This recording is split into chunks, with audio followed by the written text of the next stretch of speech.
Welcome to all the classic car enthusiasts, especially mini enthusiasts. I'm just going to go over something here. I'm doing the lights, the front headlights on the car, and it might seem very simple and very basic to put this cabling in and the light fittings and so on. And I'm not teaching anybody to suck eggs here, but there are a couple of little things that you can pre-do to make this job a bit easier. What you don't want to be doing, especially when the car has got new paint on it, is fiddling around with tiny little screws and cables and grommets when you don't have enough hands, and you obviously don't want to mark the paintwork or anything. So the best way to do this is to preset everything up so that it goes into place easily. So I'm going to go over a few things, particularly in what you can buy and the different systems. So this car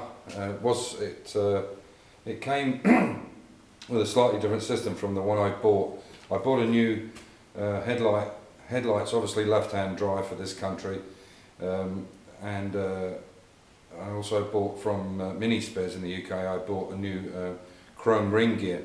Unfortunately, what I didn't know is I thought it ended up being the plastic bowl and the backing rings for the lights themselves. There's basically this piece here, this chrome, and then the backing clips.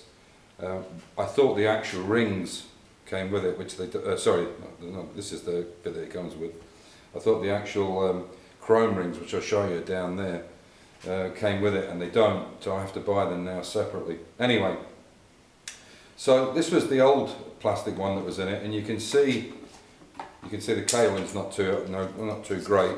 And also, if you look inside there, you'll be able to see there's a spring on it.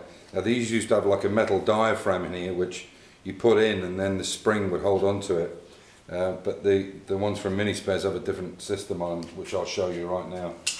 So yeah, so basically when you get a kit, when you get a wiring kit, you'll get a wiring kit like this. So you'll end up with a brand new lighting loom, and you'll get a side light like this. Now this headlight is from YPAC, and I'll show you on this. You can see that this is the older system. Hopefully this, I'll come and have a look in this should show up. You can see maybe there where, sorry, I'll try and hold it out. You see there where the metal piece used to be in the back, and then you sprung load it and then popped it in. And obviously the one I've got now from Mini Spares is different. So it's best to check all these things when you're actually there. So as you can see, these are left-hand drive. Well, you can't see, but they are left-hand drive. Obviously they have to dip in a different direction. And you can see that if I put that plug on there, yeah, you can see that that side light is not going to fit.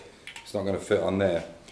So if I now take this side light out, I have to turn it and take it out. This is a different fitting from that. It's a completely different fitting. So what they do is they give you a kit, and they give you a new side light bulb, so you can see there that actually fits. You just find where the space is in it, which is there, and you can see that fits on there. So this has to be wired separately to the loom. So what that means basically is you have to cut this, not cut or just break it. You can basically just break it off. You don't need this shroud. This is for the style that doesn't have a cover on it like this. It just has a transparent light there, and this actually would sit up against it like that, if you imagine. And that's why the shroud is on it. So they are different types, so be careful of that. So if you want to use this system, basically all you have to do is just break this off, and which I'll do now, shouldn't take a second. So we break that off, because all we need is the plug, and obviously now this is not the right one. So what you do then is in the kit you'll get a set of bullet connectors, and then you'll get the two female connectors to go with it, so you can actually put them on yourself. So you don't need that piece. That's basically redundant. Even this comes in the kit, which is the grommet for going through the bowl. Bowls are in the car, I'll show you in a minute, and there's a grommet comes with them. And this is what I'm talking about, pre-setting this up. These are very hard because they're rubber. It's very hard to push this back, and so obviously over there when you're in front of the car is not the best place to be doing it. You can basically get it through, but it takes a bit of fiddling. So what I'm saying is try and pre-set this up. So you pull the grommet, it's right at the end, which is not enough. You can see there's not enough cable there. It needs to come down about 2 inches or so, or about 5 centimeters, which I then do. I push down, take it over, put it in, and then make sure that it fits before I offer any glass up. The last thing you want to be doing is touching the headlight bowl in case you drop it or stand on it or whatever. So that's what I'm saying about preset everything up. Anyway, so basically what I'll do now is I'll cut these down, so I don't actually need them, so I'll just cut them right off on the end, so I don't need that system. So basically what I'll do now is I'll put this onto here. Now you could shorten these down a bit, because as you can see, if I put that onto there, you can see that cable's quite long. So you could shorten it down quite a bit if you wanted to, but if not, you can wrap it around the light, there's no problem. But one of the things you want to be doing first is, this is the old system that went on this is the old rubber. You get this with the kit. There's the new one, and there's the old one. You can see it's an old style fitting in there, so I don't actually need this now. So when you're doing this, when you're putting this, you've got to put this rubber in place, and you've got to obviously put the cables through it. You can see now in this on a mini system, it's great because you've got the plastic bowl which is encased, so no water can get into here as long as the grommet's in place. On some systems this is actually the water system, if you like, on some other type of vehicles. So what you're going to find is you've got these little holes inside for the cables to go through, and you can poke these, you need a little pick like this, and you can poke these through. But what you'll find is it's very difficult. If you're trying to connect these bullet connectors inside, this is quite difficult to do.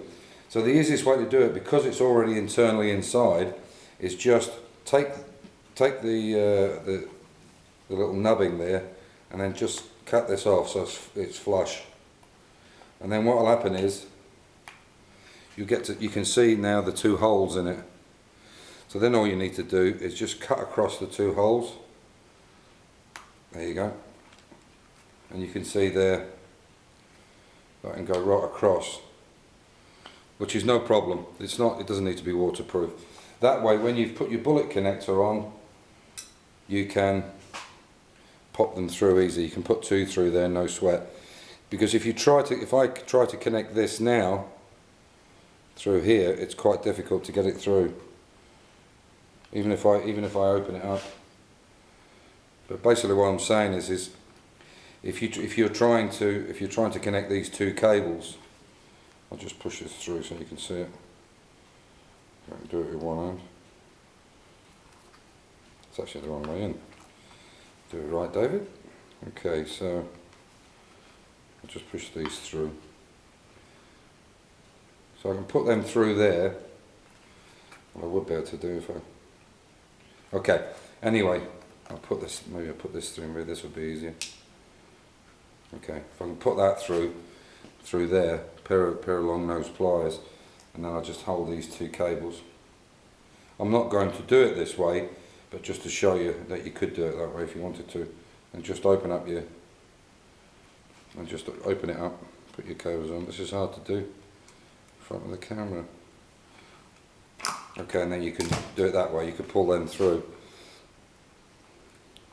and you can see, but this would have to be on the outside, which is no real problem. But if you wanted it underneath this cap, you want to make them shorter, and you want to wind them in there. And when you put these bullet connectors on, or any connectors, make sure you solder them. Use proper soldering. Just putting the cable or attaching the cable together is not going to be enough. So make sure you can solder them. A lot of people, they'll put these on and then they'll start having problems with the connections. They'll just put the cable through that piece at the top. And it's just relying basically on, you can see, I won't take it off this thing, but They're just doing this kind of thing, and that really isn't good enough.